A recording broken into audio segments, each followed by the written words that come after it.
Alright, yes, oli ku Glosh TV nga bulijjo nateera njagala kubanga nkubuuzaako muganda wange gwe wenna atugoberera wano ku mukutu gwaffe gwa YouTube nti wasiibye otya ogamba otya kasubire oli bulungi. Nateera nkujjukiza nti nja kusaba muganda wange genda wansaawo osubscribinge olikinge ateera osharinge still osobola okomentinga okusinzira ku vidiyo eno nga oba okoze ki nga woba ojabe. Nateera nyongera okubanga nkujjukiza gwe wenna eyandyetaaze okubanga olanga naffe aba Glosh TV osobola okubanga otunoonyako kanamba kaffe ak'essimu 0750312083 oba 0750312083 ojja kubanga osobola okubanga otufuna tujja kubanga tukulangira bizinesi yo osobola okubanga naawe ogikuba abantu mu maaso.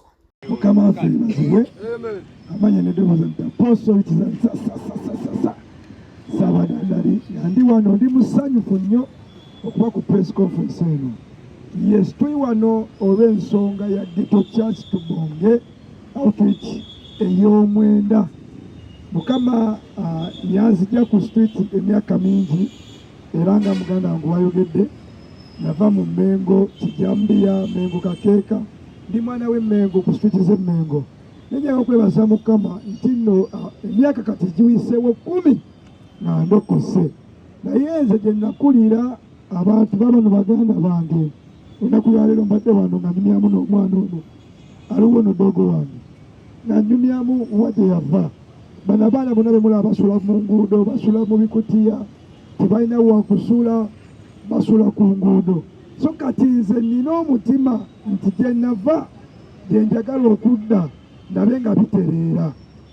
So tutegese olukuŋŋaana batuyise Ghetto Church Tubonge tugenda kuba ku Buganda Road Playgrounds kye tuyise Jesus Walks on the Streets of Kampala. Tugenda kusiiba nabo tugenda kuzanya nabo wagenda baayo tournament y'omupiira tulyeko nabo tunyweko nabo tubasale enviiri tubajjanjabe tunyumyeko nabo ku nsonga wagye bava ye lwaki bali ku street.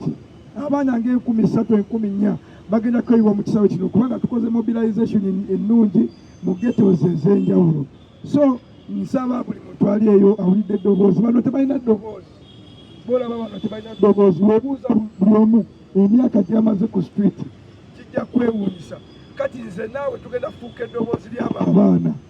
Nze naawe gwe owa media ali wano ogenda kufuuka eddoboozi ly'abaana abasula ku nguudo mu bikutiya.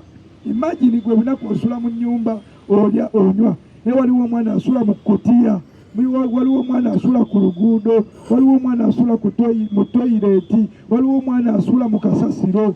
So abo be tugenda okukwatako tubabuulire ku Yesu ate olutunaamala tusabe nti nabo bava ku ki? Bava ku nguudo. So gwe mutima gwange lunaku lwa kuyamba. It's a Good Samaritan Day, so I'm calling upon any Good Samaritan who can stand with us. Nga tugenda ku nguudo z'e Kampala tugenda kubajjayo abali e Nabugabo, abali awo ku Watseka, abali eri mu Kifumbira Kamotya, abali Mulago Nsobo, buli ghetto abaana abo basula. Manyi abaana ba ghetto mulimu categories nyingi. Mulimu abaana ba ghetto abalina n'ewaka, mulimu abaana ba ghetto abasula mu nnyumba. Naye leero tuzze ku buno obusula mu kutiya, obusula mu myala, obusula ebweru bungi nnyo. Ne wano bwe mulaba obuli emabega eno obumu era nga wetuva wano bannamawulire ngenda batwalaku wali wansi mbalage we busula. Era obumu bwebase n'okwebaka bwakakomawo busula buwenja ekiro bukawenja busula buwenja bunoonya bicupa bunoonya kyakulya then emisala ku makya ne bujja ne bwebakamu ate ne bulaba nga ate buyitawo butya. So obwo obwana bwe tugenda okuyamba. So nze naawe tugenda kubuyamba. Mbabulidde kigenda okuba wobanga oli eyo ng'oli musawo ng'osobola okujjanjaba abaana bano tukuyita. Wobanga oli eyo ng'oli kampani ng'osobola otuwa amazzi tukuyita. Wobanga oli eyo ng'oli kwegamba ng'olina kyonna kyonna ky'osobola okuddiza abaana bano. Nga musumba wagamba it's like a Christmas package.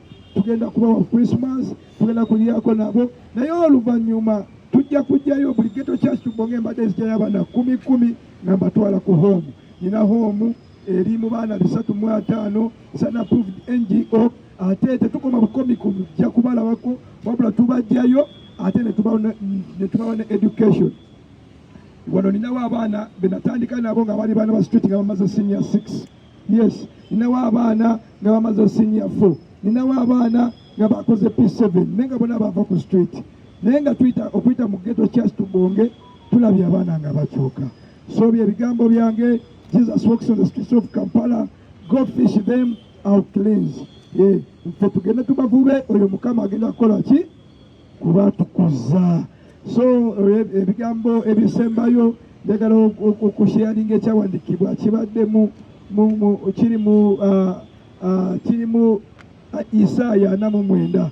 Isaaya 49 Mukama abadde ayogera ng'atuwa obubaka bwe ng'agamba Isaaya, oli musajja w'amaanyi, nakumanya nga tonatonebwa na mu lubuto lwo era ne nkutuuma n'erinnya. Naye mulimu ekigambo ekigamba nti nze ndi mulokozi, ngenda kufuula obulokozi. Nti ffe kennyini Mukama wagenda okufuula obulokozi. N'agamba ngenda kufuula omusana ogenda oyakire abalala. So abalokole bannange abali wano, nkusaba otuke ku ddaala nga gwe kennyini tokoma bukomi kwogera ku bulokozi, naye nga gwe wafuuka obubaka obw'obulokozi, nga Mukama akuyambe okwateko n'abalala, nga tokoma bukomi kubuulira njiri, naye ng'osobola okutuuka mu kitundu abadde batalina kyakulya ne bafuna ekyokulya, abadde beeraliikiridde ne baddamu essuubi olw'ekigambo kyoleese, olw'amata g'oleese, olw'omubisi gw'enjuki gw'oleese, olw'obubaka bw'okusoma bw'oleese, nti ffe kennyini agenda tufuula salvation, tugenda fuuka obulokozi, tube essuubi ly'abatalina Yesu, tube essuubi ly'abo ababonaabona, tube essuubi ly'abo abatamanyi Katonda. Amiina. Ffe abalokose tugenda fuuka omusana, twakire abo abatanama kumanya Katonda. So ku lw'omukaaga luno mujje tufuuke essuubi ery'obwana obusula ku nguudo, mujje tufuuke essuubi ery'abo abatalina suubi okuyita mu bulokozi bwa Mukama waffe Yesu Kristo. Njagala okwebaza abantu abayimiridde naffe. Okusookera ddala ngenda kwebaza omukyala omita oba kampani oba ministry gye bayita Shumia Mavos. These people simanyi kumanya, simanyi buno obubaka mubumpere Shumia, era njagala okwebaza Shumia Mavos. Abantu bano I came to know them through Brian Mwonge from Google TV. Naye omukyalo n'atukoze bulungi. Tubale tulina ogula kilo nga 5 ey'emmere. Shumia tuguliddeko kilo 10 namba. Shumia era mugambe sinasenza press conference nampeerezayo ku ssente ezimu. Shumia yaguze endiboota y'engoye, abaana bano yabambaziza, mumukubireko mu ngalo. Twagala okwebaza Shumia Mavos Foundation. She is a young girl, they are young children, they are young teenagers, young youth. Naye balina omutima oguyamba abalala. So Shumias, by the way, they are the biggest sponsors of this event. Tulina Ghetto Church nayo basumba baffe batuvuddeyo, tulina Gospel Arise Islam Ministries. Njagala okwebaza omukyala Miss Tourism Ankole, tumukubireko mu ngalo. Naye atambudde naffe era afuuse eddoboozi eri abaana ba street. Tulina Sams naye kwali ku pano, muyimbi muto, mwana wa gospel, era oyo omu ku bawala oba abaana abakulidde emikono gino. Njagala okwebaza Pastor Nkurunziza from Bulenga. This guy is like me, we share the same story, but this time agambe I have to be a blessing to the street children. Ayo omu ku bagenda okuwa obujulizi, those people are going to share to the ghetto children, who are going to preach the word of God to the ghetto children. Yeah, I want to bless, thank this man. He's called Pastor Salongo. Nefe tumita Salota. Yomu abakoze nnyo okulaba nga olukungaana luno lubeerawo, era yafunye ne permission okuva